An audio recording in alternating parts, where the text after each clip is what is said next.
Lo que estás por ver es una lista de personalidades históricas y también modernas, quienes son la fiel representación de tenerlo todo en esta vida y a la vez no tener nada, de poseer riquezas, fama y poder sin igual y también ser dueño de un vacío, una miseria y una infelicidad sin paralelo. Estas personalidades han pasado por la puerta trasera de la historia acusados de vender su alma a Satanás. Creas en estas cosas o no, te parezcan situaciones falsas o reales, lo cierto es que son historias llamativas y en algunos casos llenas de maldad y cosas que repugnarían incluso al más fuerte. Estas son 7 personas históricas que vendieron su alma al diablo.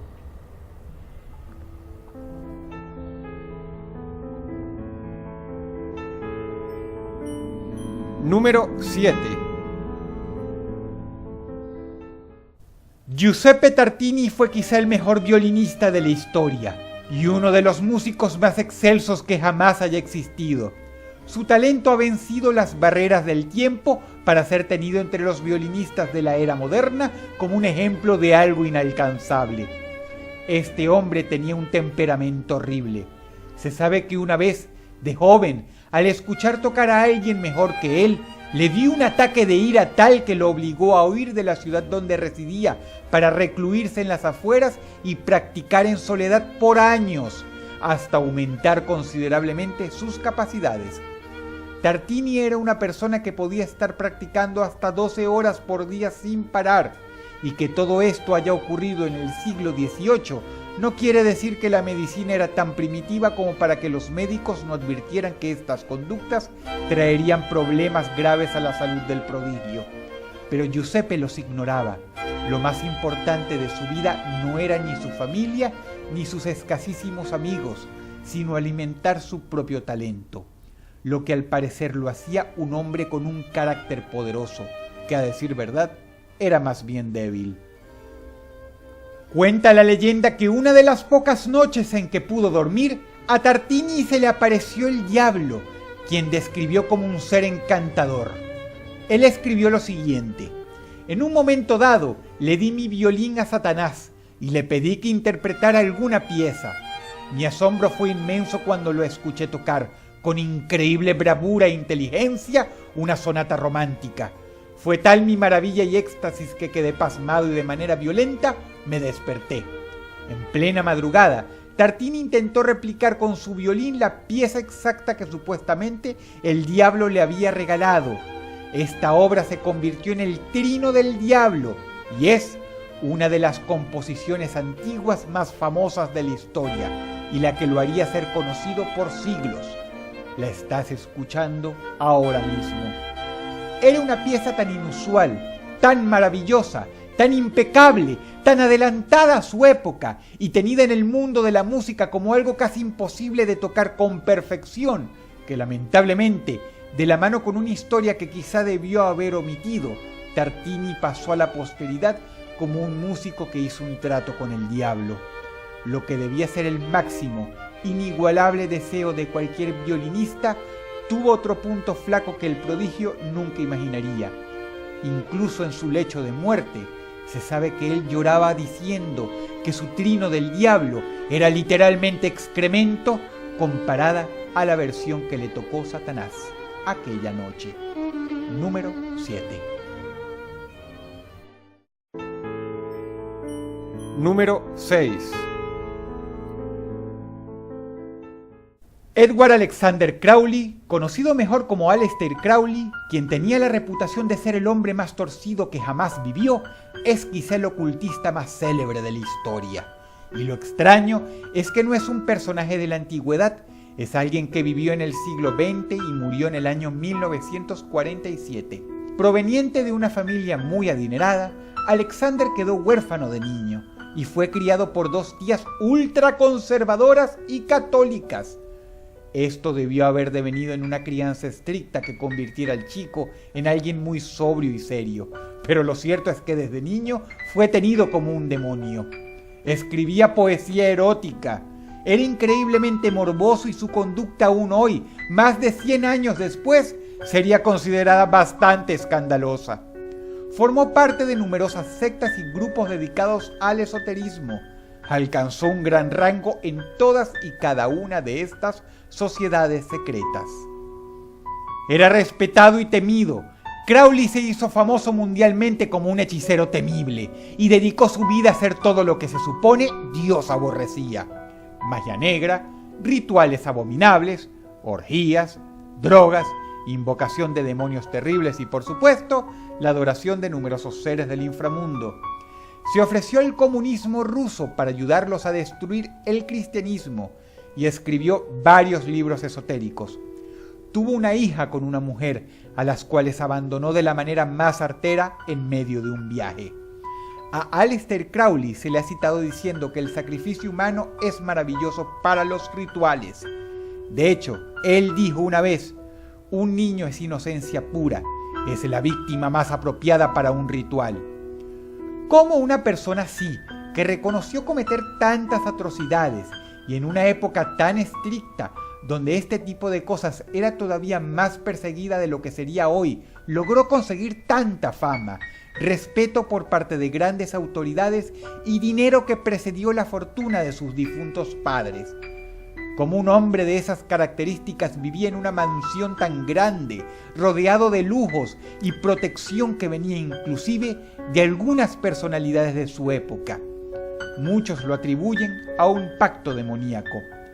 Aleister Crowley había vendido su alma al diablo y a cambio esparció inmoralidad allá donde él fuere. Número 6. Número 5. Urbain Grandier se convirtió en uno de los sacerdotes católicos más célebres de todos los tiempos, por todas las razones equivocadas. Este hombre tiene una reputación todavía más baja que los antipapas, y las pruebas de que vendió su alma a Satanás fueron tan precisas e irrefutables que el Tribunal de la Inquisición deliberó en tiempo récord. Primero veamos su historia. El padre Grandier era un tipo extremadamente morboso y calenturiento.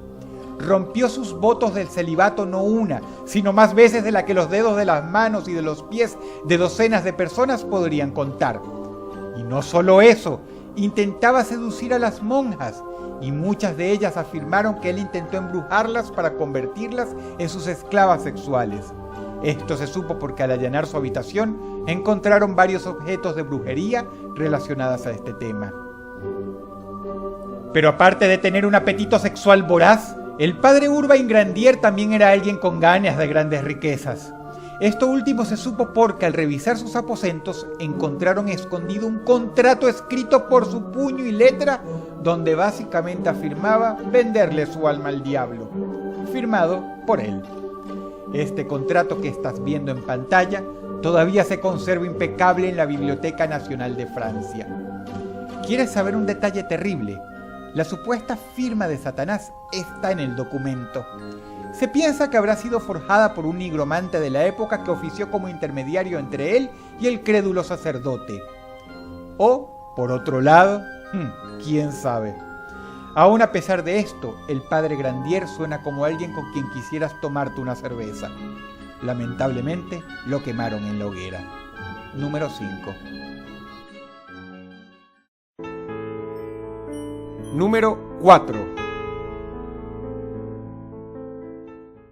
Aún a la fecha, es increíble la cantidad de gente que piensa que esta historia es real, aunque ciertamente hay detalles dentro de la misma que no pertenecen a lo meramente esotérico sino a lo factual, es decir, pasaron en verdad.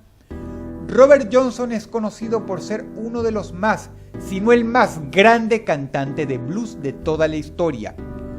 El mismísimo Eric Clapton dice que Robert tuvo la voz más prodigiosa que jamás existió.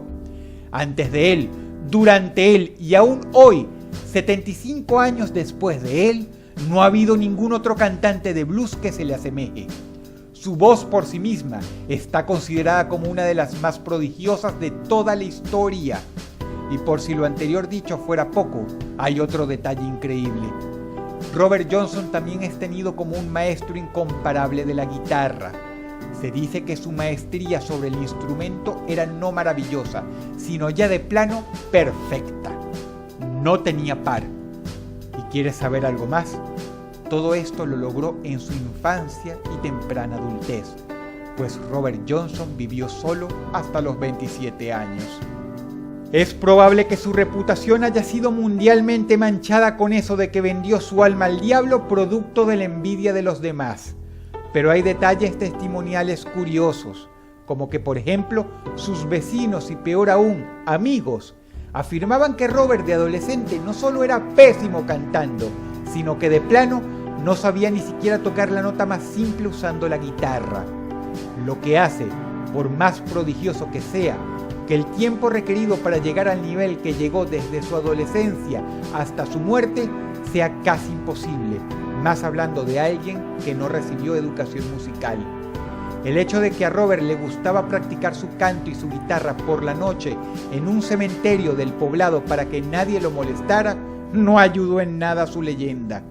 Se dice que su fervor por convertirse en el más grande era tal, tan obsesiva, tan ferviente, tan ardorosa, que una noche el diablo se le apareció en un cruce de caminos y le hizo el ofrecimiento. Él aceptó.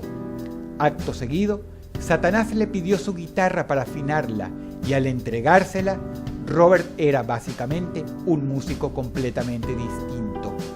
El resto es historia. La leyenda de este hombre es tal que incluso se han hecho monumentos a ella. Estas guitarras simbolizan el cruce de caminos donde Robert conoció al diablo. Número 4. Número 3. La maravillosa actriz Kathy Bates hizo un fantástico papel interpretando a la persona número 3 de esta lista en el show American Horror History. Afortunadamente o desafortunadamente, pocos saben que este monstruo de hecho existió. Delphine LaLaurie sale por la puerta trasera de la historia como ser humano. Fue uno de los monstruos más horrendos en la memoria de Luisiana y Estados Unidos. Esta mujer fue una asesina serial con mucho poder. Su fortuna era enorme y mataba principalmente esclavos, sometiéndolos a torturas que son francamente difíciles de describir. Se dice que cuando se enojaba con uno de ellos, le mandaba abrir un agujero en la panza para sacarle el intestino lentamente y amarrárselo a las caderas como un cinturón. Muchas veces extirpaba los genitales de aquellos que le fallaban. Le cosía la boca a las esclavas y amputaba a punta de hacha brazos y piernas a esclavos que ya no le servían, para colgar estas extremidades en el cuarto donde dormían simplemente como advertencia, entre moscas y podredumbre.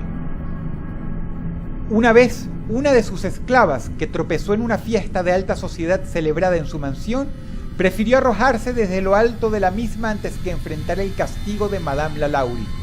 Una vez la justicia tuvo que interceder, pues los rumores de que esta mujer era un monstruo ya no tenían vuelta atrás. Le quitaron a sus esclavos, pero Madame LaLaurie, dueña de una fortuna increíble y una posición casi aristocrática, logró interceder ante el juez. Acto seguido, semanas después, volvió a comprar exactamente a todos y cada uno de los esclavos que le pertenecieron. Muchos, en su brutal desasosiego y sufrimiento, prefirieron suicidarse. Al final, esta mujer tuvo que huir de Nueva Orleans a Francia, no solo porque descubrieron calabozos de tortura en su casa, sino porque además estaba acusada de ser practicante de las formas más bajas, ruines y peligrosas de la brujería. No solo se le atribuía magia negra, sino que se decía que era sacerdotisa vudú. Quizás su pacto con Satanás no solo le valió una inagotable fortuna monetaria que nunca se acababa por más que ella derrochaba. No solo quizá le sacó de encima 2 esposos que murieron en circunstancias extrañas en el extranjero, sino que además, tal vez, le dio inmunidad hasta el final de su vida. Madame LaLaurie jamás pagó por sus crímenes, y lo que es más, no se sabe qué fue de ella al final. Número 3. Número 2. que esta es la historia más antigua que existe sobre un pacto del hombre con el diablo. De hecho, la historia de Teófilo de Adana, conocido también como Teófilo el Penitente, inspiró la leyenda del alquimista Fausto. Si bien Teófilo fue un hombre que existió, la veracidad de los hechos de su historia queda al criterio de cada quien. La leyenda es así. Teófilo era un hombre muy casto y querido por su comunidad, a quien se le ofreció un puesto de obispo. Sin embargo, él declinó la oferta por humildad. Lo que Teófilo no previó es que la candidatura principal recaería entonces en su peor rival, quien encima, convertido después en obispo, se dedicó a humillarlo. Teófilo se arrepintió terriblemente de lo que hizo, y lo que comenzó como un acto supremo de humildad se convirtió en rabia, coraje y odio. Fue así como Teófilo vendió su alma a Satanás, quien le ofreció un pacto. De la noche a la mañana, Teófilo fue convertido en obispo. Lo terrible de esta historia comienza acá. Al cabo de un tiempo, se dio cuenta de que ser obispo no era la gran cosa después de todo. Se da cuenta de la pequeñez de su capricho y lo que ofreció a cambio de obtenerlo: condena eterna por los siglos de los siglos. Arrepentido y sufriendo, pide perdón a la Virgen María, quien se le aparece. Teófilo logra convencerla de que intervenga a su favor ante Dios. La Virgen lo dejó todo en un veremos. 30 días después de rezar fervientemente y ayunar, cosa que deterioró la salud de este hombre terriblemente, le llegó un mensaje del cielo. Había sido perdonado. Teófilo entonces, dichoso, cayó al suelo y murió. No es ni de lejos la historia más terrible de esta lista, pero sí la más antigua y significativa, y por eso ocupa el lugar número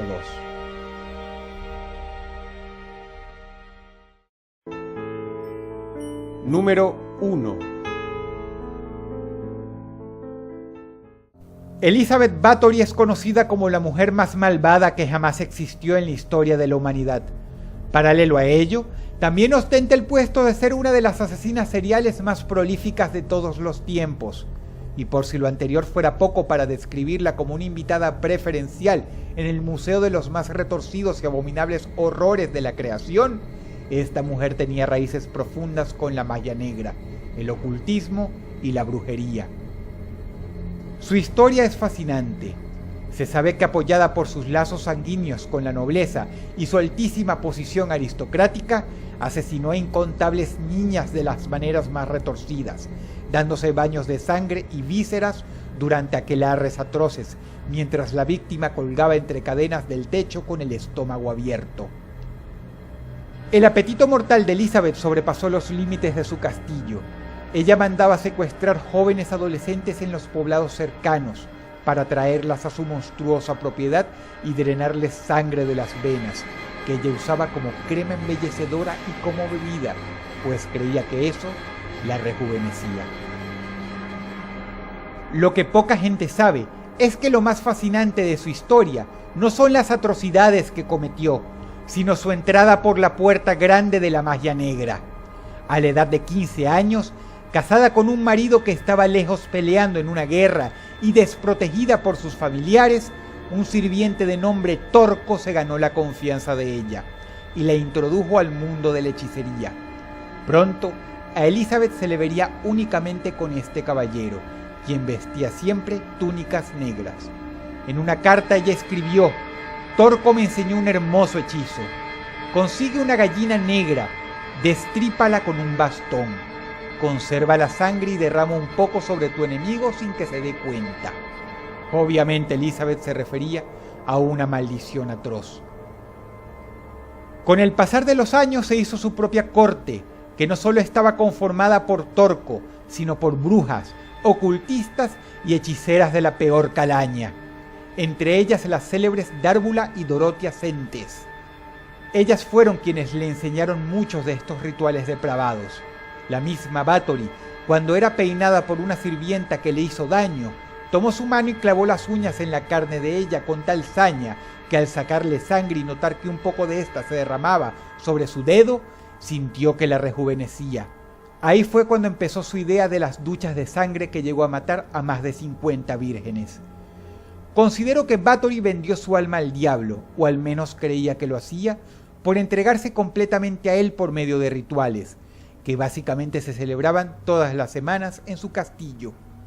De poco le sirvió, pues encontró un final horroroso al ser encerrada en un calabozo cuya única salida fue sellada por una pared de ladrillos.